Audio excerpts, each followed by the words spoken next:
ആദ്യമേ തന്നെ ഇന്ന് നമ്മുടെ രാജ്യത്തിൻ്റെ 79ാം സ്വാതന്ത്ര്യ ദിനം ആഘോഷിക്കുകയാണല്ലോ. അതിൽ നിന്ന് തന്നെ വേണം ഇന്നത്തെ കാര്യങ്ങൾ തുടങ്ങുവാൻ.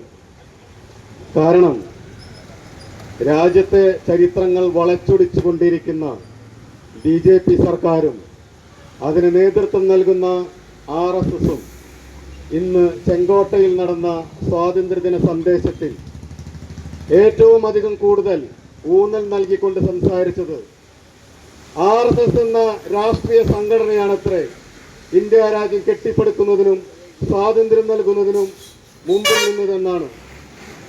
നമ്മളെല്ലാം സ്കൂളിൽ പഠിച്ചത് സ്വാതന്ത്ര്യം നേടാൻ വേണ്ടി പ്രവർത്തിച്ചവരും അതിനുവേണ്ടി ജീവൻ ബലിയർപ്പിച്ചവരും ആരാണെന്ന് നമുക്ക് എല്ലാവർക്കും അറിയാം. ഇതെല്ലാം എല്ലാവർക്കും അറിയാമെങ്കിലും ചരിത്രം മാറ്റി വളച്ചെടുക്കുവാൻ വേണ്ടി മാത്രം ഒരു പ്രധാനമന്ത്രി സ്വാതന്ത്ര്യദിന സന്ദേശം നൽകുമ്പോൾ ഇതിനെയെല്ലാം അട്ടിമറിച്ചുകൊണ്ട് RSS എന്ന സംഘടനയെ പരിപോഷിപ്പിക്കുന്ന സംസാരമാണ് ഇന്ന് നടത്തിയിട്ടുള്ളത്. പല രാഷ്ട്രീയ പാർട്ടികളും അതിനെതിരെ രംഗത്ത് വന്നിട്ടുണ്ട്.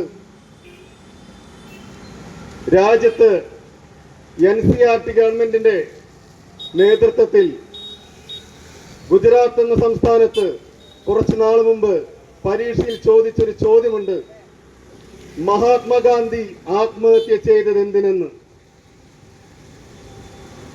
സവർക്കറാണ് രാഷ്ട്രീയ പോരാട്ടം നടത്തിയതെന്ന് പറഞ്ഞുകൊണ്ട് ഇന്ന് ഭാരത് പെട്രോളിയം ഇറക്കിയ സ്വാതന്ത്ര്യദിന സന്ദേശത്തിന്റെ കാർഡിൽ നമ്മുടെ MP ആയ ശ്രീമാൻ സുരേഷ് ഗോപി ഇറക്കിയിട്ടുള്ള മന്ത്രാലയത്തിന്റെ പോസ്റ്റിൽ ഗാന്ധിജിക്കും അംബേദ്കറിനും ഭഗത് സിംഗിന്റെയും തലയ്ക്ക് മുകളിൽ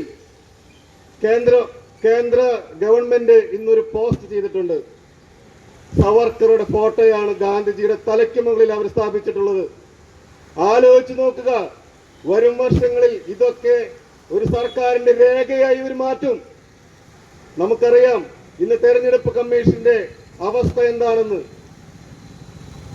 സംസ്ഥാനം ഭരിക്കുന്ന കേന്ദ്രം ഭരിക്കുന്ന രാഷ്ട്രീയ പാർട്ടികൾ അവരവരുടെ ഇംഗിതത്തിന് വേണ്ടി സർക്കാർ മേഖലയിൽ പ്രവർത്തിക്കുന്ന ഉന്നതതല ഉദ്യോഗസ്ഥർ പോലും അവരുടെ രാഷ്ട്രീയ ചെറ്റത്തരത്തിന് കൂട്ടുനിൽക്കുന്നതാണ് നമുക്കിന്ന് കാണാൻ സാധിക്കുന്നത്. ഇതൊന്നും നമ്മൾ അനുവദിച്ചു കൊടുക്കരുത്. ഇതിനെല്ലാം മറുപടി പറയാനുള്ള ഏക അവസരം തെരഞ്ഞെടുപ്പ് എന്ന ജനാധിപത്യ പ്രക്രിയയാണ്. ഇന്ന് ആ ജനാധിപത്യ പ്രക്രിയയെ പോലും അട്ടിമറിക്കുന്നതായിട്ടാണ് നമുക്ക് കാണാൻ സാധിക്കുന്നത്. ഇവിടെ ജയിച്ചുപോയ MP-യുടെ അവസ്ഥ തന്നെ നോക്കിയാൽ മതി. ദിനം പ്രതി പല തരത്തിലുള്ള തെളിവുകൾ പുറത്തു വന്നുകൊണ്ടിരിക്കുകയാണ്. മാധ്യമങ്ങൾക്ക് മുമ്പിൽ ഒരക്ഷരം പോലും ഉരിയാടാൻ സാധിക്കാതെ BJP പ്രവർത്തകരുടെയും RSS പ്രവർത്തകരുടെയും നടുവിൽ നിന്നുകൊണ്ട് മാധ്യമങ്ങളെ ഒഴിവാക്കിക്കൊണ്ട് ഒളിച്ചോടുന്ന സുരേഷ് ഗോപിയാണ് കഴിഞ്ഞ ദിവസം റെയിൽവേ സ്റ്റേഷനിൽ നമ്മൾ കണ്ടത്. ഇതിന് മുമ്പ് ദിവസങ്ങളിലെല്ലാം ഏത് വിഷയമുണ്ടായാലും സിനിമാ സ്റ്റൈലിൽ പ്രസംഗിച്ചിരുന്ന ആ വ്യക്തി ഇന്ന് മൗനിയായി മാറിക്കൊണ്ടിരിക്കുന്നു. കാരണം എന്താണ്? മടിയിൽ കനമുള്ളതല്ലേ? അതല്ലേ സത്യം? നേരാണെങ്കിൽ അതിനകത്തൊരു തെറ്റുമില്ലെങ്കിൽ ജനങ്ങളോട് വിളിച്ചു പറയാനുള്ള ആർജവം സുരേഷ് ഗോപി എന്ന MP-ക്ക് എന്തുകൊണ്ട് കിട്ടിയില്ല? പലതരത്തിലുള്ള അനുയായികൾ ഇതിനെയൊക്കെ താലോലിച്ചുകൊണ്ട് സുരേഷ് ഗോപിക്ക് ഞങ്ങളുടെ യാത്രയ്ക്ക് തൊലിക്കട്ടിയില്ല എന്നൊക്കെ പറഞ്ഞുകൊണ്ടാണ് BJP-യുടെ സംസ്ഥാന സെക്രട്ടറിമാരൊക്കെ പത്രസമ്മേളനം നടത്തിക്കൊണ്ടിരിക്കുന്നത്. തൊലിക്കട്ടിയൊന്നും വേണ്ട മിസ്റ്റർ. സത്യം എന്താണെന്ന് പറയാനുള്ള ഒരു മാന്യതയെങ്കിലും നിങ്ങൾ കാണിക്കണം. ജനാധിപത്യത്തെ അട്ടിമറിച്ചുകൊണ്ട് MP-യുടെ സിംഹാസനത്തിൽ കയറിയിരുന്നു കൊണ്ട് ജനങ്ങളോട് ധാർഷ്ട്യവും പണ്ട് കാലത്തെ തമ്പുരാക്കന്മാരുടെ ജാതി സമ്പ്രദായം പോലത്തെയുള്ള സ്വഭാവവും കൊണ്ട് ജനങ്ങളുടെ അടുത്തേക്ക് കുതിര കയറാൻ ഇനിയെങ്കിലും നിങ്ങൾ ഞങ്ങളുടെ മുമ്പിലേക്ക് വരരുതെന്ന് ഞങ്ങൾ ആവശ്യപ്പെടുകയാണ്. സംസ്ഥാന സർക്കാരുകളും ജനങ്ങളോട് കാണിക്കുന്ന വെല്ലുവിളികൾ ചെറുതല്ല. എല്ലാം ശരിയാക്കുമെന്നൊക്കെ പറഞ്ഞു വന്ന പിണറായി സർക്കാർ തന്നെ ഇന്നുണ്ടായ വാർത്ത, മെഡിക്കൽ കോളേജിൽ 2 മാസമായി ശമ്പളം കിട്ടുന്നില്ല എന്ന് പരാതി പറഞ്ഞവരെ, വീണ ജോർജിക്ക് പരാതി കൊടുത്തവരെ അവർക്കെതിരെ മന്ത്രിയെ ആക്രമിക്കാൻ ശ്രമിച്ചു എന്നൊക്കെ പറഞ്ഞ് കേസെടുത്തിരിക്കുന്നതാണ് നമുക്ക് ഇന്ന് കാണാൻ പറ്റിയത്. കാരണം ആർക്കെതിരെ കേസെടുത്താലും പാർട്ടി അവരുടെ കൂടെ, ജനാധിപത്യത്തിൽ വിശ്വസിക്കുന്നവരുടെ കൂടെയല്ല. ആർക്കെതിരെയാണോ നമ്മൾ സംസാരിച്ചത്, ആരാണോ കുറ്റം ചെയ്തത്, അവർക്കെതിരെ നിൽക്കുന്ന ഒരു പോലീസ് സംവിധാനവും അതിനൊത്ത തന്നെ ഒരു ആഭ്യന്തര മന്ത്രിയുമാണ് നമുക്കുള്ളത്. മുൻകാലങ്ങളിൽ നമ്മൾ കണ്ടു, നവകേരള യാത്രയ്ക്കൊക്കെ കരിങ്കൊടി കാണിക്കാൻ പോയ പ്രവർത്തകരെ പോലും പോലീസും മുഖ്യമന്ത്രിയുടെ സുരക്ഷാ ഉദ്യോഗസ്ഥരും അടിച്ച് കയ്യും കാലും ഒടിച്ചിടുന്ന വീഡിയോകൾ. അതിന് നേതൃത്വം കൊടുത്തവർക്ക് മുഖ്യമന്ത്രി നൽകിയ ഒരു ഉപഹാരമുണ്ടല്ലോ വാക്കുകൊണ്ട്, അവരൊക്കെ അവരുടെ ജീവൻ രക്ഷിക്കാൻ വേണ്ടി തടഞ്ഞതാണത്രേ.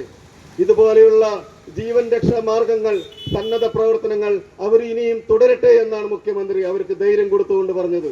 ഒന്ന് ആലോചിച്ച് നോക്കുക, ഇതുപോലെയുള്ള അക്രമങ്ങൾക്ക് നേതൃത്വം കൊടുക്കുന്ന ഒരു സംസ്ഥാന മുഖ്യമന്ത്രിയും ആഭ്യന്തരമന്ത്രിയുമാണ് ഇന്ന് കേരളം ഭരിച്ചുകൊണ്ടിരിക്കുന്നത്. ഇവിടെ സംസാരിച്ചവരൊക്കെ രാഷ്ട്രീയ വ്യവസ്ഥിതികളും മറ്റു പല കാര്യങ്ങളൊക്കെ പറഞ്ഞു. നിങ്ങളുടെ രാഷ്ട്രീയം ഏതുമായിക്കോട്ടെ, നിങ്ങളുടെ വിശ്വാസം ഏതുമായിക്കോട്ടെ, നിങ്ങൾ ആരെ വേണമെങ്കിലും പൂജിക്കുകയോ എന്ത് വേണമെങ്കിലും ചെയ്തു. പക്ഷെ ആലോചിക്കുക, ഇവരുടെയൊക്കെ ഭരണത്തിൽ നിങ്ങൾക്ക് എന്ത് കിട്ടി? എനിക്കും എന്റെ കുടുംബത്തിനും എന്ത് ലഭിച്ചു? എന്റെ തലമുറയ്ക്ക് വേണ്ടി അവരെന്ത് ചെയ്തു? ഇത്രയെങ്കിലും നിങ്ങൾ ആലോചിക്കുക. പെട്രോളും ഗ്യാസിന്റെയും വിലയൊക്കെ കുറയ്ക്കുമെന്ന് വന്ന മോദി സർക്കാർ നമ്മളോട് എന്ത് ചെയ്തു? നിങ്ങൾക്ക് അച്ചേദിൻ കിട്ടിയോ? പെട്രോളിന്റെ വില കുറഞ്ഞു? $45 രൂപയ്ക്ക് നിങ്ങൾക്ക് തന്നോ? ഗ്യാസിന്റെ വില 400 രൂപയാക്കിയോ? ഇല്ല. ഇന്ന് അദ്ദേഹത്തെ പ്രശംസിച്ചുകൊണ്ട് ഇറക്കിയ ഒരു പോസ്റ്റർ സ്വാതന്ത്ര്യദിന സന്ദേശത്തിൽ 11,000 വാക്കുകൾ സംസാരിച്ചു അത്രേ. ഇതാണോ നമുക്ക് ആവശ്യം? ഒരു പ്രധാനമന്ത്രിയുടെ വാക്കുകളുടെ എണ്ണം അവർക്ക് സാധിക്കും. ടെലിപ്രോംപ്റ്റർ വഴി സംസാരിക്കുമ്പോൾ വാക്കുകൾ എത്രയുണ്ടെന്ന് അവർക്ക് എണ്ണാൻ പറ്റും. നമ്മുടെ ആവശ്യം അതാണോ? അല്ല. നമുക്ക് ആവശ്യമുള്ളത് അവർ തന്നോ? ഇതാണ് നമ്മൾ ചോദിക്കേണ്ടത്, ഇതാണ് നമ്മൾ ചിന്തിക്കേണ്ടത്. എല്ലാം ശരിയാകുമെന്ന് പറഞ്ഞ സർക്കാർ പെൻഷൻ പോലും കൊടുക്കുന്നില്ല. പെട്രോളില് ക്ഷേമ പെൻഷൻ കൊടുക്കുന്നതിനും സാമൂഹ്യ സേവനങ്ങൾക്ക് വേണ്ടി 2 രൂപ ഒരു ലിറ്ററിന് നമ്മൾ ഇന്ന് അധികമായി മേടിക്കുന്നു.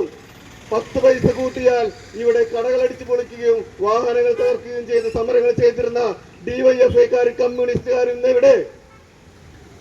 ഇതൊക്കെയല്ലേ നമ്മൾ ചിന്തിക്കേണ്ടത്. ജനങ്ങൾക്ക് വേണ്ടി ഇവരൊക്കെ എന്ത് പ്രവർത്തിക്കുന്നു എന്നുള്ളത് നമ്മൾ ചിന്തിക്കണം. ഇതിനൊക്കെ അടിവരയിട്ടുകൊണ്ടാണ് ആം ആദ്മി പാർട്ടി എന്ന രാഷ്ട്രീയ പ്രസ്ഥാനം കഴിഞ്ഞ 12 വർഷമായി പ്രവർത്തിച്ചു കൊണ്ടിരിക്കുന്നത്. ഒരു സാമൂഹ്യ സേവന രംഗത്ത് അഴിമതി തുടച്ചു നീക്കുന്നതിന് വേണ്ടി പ്രവർത്തനം തുടങ്ങിയ ഈ പാർട്ടി ഇന്ന് കേരളത്തിൽ നമ്മളെ സംരക്ഷിക്കുവാനും രക്ഷിക്കുവാനും തയ്യാറായി വന്നിട്ടുണ്ട്. പക്ഷേ ആ പാർട്ടിക്ക് ഇവിടെ ജീവൻ നൽകണമെങ്കിൽ രാഷ്ട്രീയ അടിമത്തത്തിൽ നിന്നും എനിക്കും എന്റെ കുടുംബത്തിനും പാർട്ടിക്കാർക്കും മാത്രം വികസനം മതി എന്ന് വിചാരിക്കുന്നവർ മാറി ചിന്തിച്ചുകൊണ്ട് എനിക്കും എന്റെ കുടുംബത്തിനും എന്റെ നാട്ടുകാർക്കും എന്റെ നാടിനും വികസനം ഉണ്ടാവണമെന്നുള്ള ചിന്തയിൽ നിങ്ങൾ മാറിയാൽ, ആം ആദ്മി പാർട്ടി സ്ഥാനാർത്ഥികൾക്ക് വരും തെരഞ്ഞെടുപ്പുകളിൽ നിങ്ങളുടെ വിലയേറിയ വോട്ടവകാശം നൽകിയാൽ പഞ്ചാബിലും ഡൽഹിയിലും നടന്ന പോലെ വലിയ വലിയ വികസനങ്ങൾ ഇവിടെയും ആം ആദ്മി പാർട്ടി കൊണ്ടുവരുമെന്നുള്ളത് ഞങ്ങൾക്ക് ഉറപ്പ് തന്നിട്ടുണ്ട്. ആ വാക്കുകൾ ഞാൻ നിങ്ങളോട് പറയുകയാണ്. ഈ വരുന്ന കോർപ്പറേഷൻ തെരഞ്ഞെടുപ്പിലും ആം ആദ്മി പാർട്ടി എന്ന പ്രസ്ഥാനം നിങ്ങളുടെ മുമ്പിലേക്ക് ഈ രാഷ്ട്രീയ മത്സരത്തിലേക്ക് കടന്നു വരുന്നുണ്ട്. നിങ്ങളുടെ വിലയേറിയ വോട്ടുകൾ നൽകിക്കൊണ്ട് ആം ആദ്മി പാർട്ടിക്ക് വിജയിക്കാനുള്ള സാധ്യത പലരും തള്ളിക്കളയുന്നുണ്ടെങ്കിലും നിങ്ങൾ ഒരു കാര്യം മനസ്സിലാക്കുക, ആരൊക്കെ എന്ത് പറഞ്ഞാലും നിങ്ങളുടെ വോട്ടുകളാണ് ഇവിടെ ജനാധിപത്യത്തിൽ വിജയികൾ കണ്ടെത്തുന്നത്. നിങ്ങൾ വിശ്വസിക്കുന്ന പാർട്ടി ഏതുമായിക്കോട്ടെ, പക്ഷേ ഈ വരുന്ന തെരഞ്ഞെടുപ്പിൽ ഇതുപോലെ സാമൂഹ്യ പ്രവർത്തനം ജനക്ഷേമ പ്രവർത്തനം നടപ്പിലാക്കിയ ഒരു രാഷ്ട്രീയ പ്രസ്ഥാനത്തെ നിങ്ങൾ കൂടെ നിർത്തുവാൻ തയ്യാറാണോ എന്ന് മാത്രം നിങ്ങൾ ആലോചിക്കുക. ഇത്രയും പറഞ്ഞുകൊണ്ട് ഇന്നത്തെ ഈ ദിവസം ഞങ്ങളുടെ വാക്കുകൾ ശ്രവിക്കാൻ തയ്യാറായി വന്ന നിങ്ങൾക്ക് ഏവർക്കും ഞാൻ എൻ്റെ നന്ദി പറയുകയാണ്. അതുപോലെ തന്നെ ഈ വരുന്ന ദിവസങ്ങളിൽ ഞങ്ങളുടെ പ്രവർത്തകർ നിങ്ങളുടെ വീടുകളിലേക്ക് ആം ആദ്മി പാർട്ടിയുടെ സർവേയുമായി വരുന്നുണ്ട്. അതിനകത്ത് നിങ്ങളുടെ വിലയേറിയ അഭിപ്രായങ്ങൾ നൽകിക്കൊണ്ട് ഞങ്ങളുടെ സ്ഥാനാർത്ഥികൾ ഇവിടെ ഇലക്ഷനിൽ മത്സരിക്കുമ്പോൾ അവരെ വിജയിപ്പിച്ചുകൊണ്ട് നല്ലൊരു നാളേക്കായി നമുക്ക് ഒരുമിച്ച് നിൽക്കാമെന്ന് മാത്രം ആശംസിച്ചുകൊണ്ട് ഞാൻ എൻ്റെ വാക്കുകൾ നിർത്തുന്നു. നന്ദി. ജയ് ഹിന്ദ്.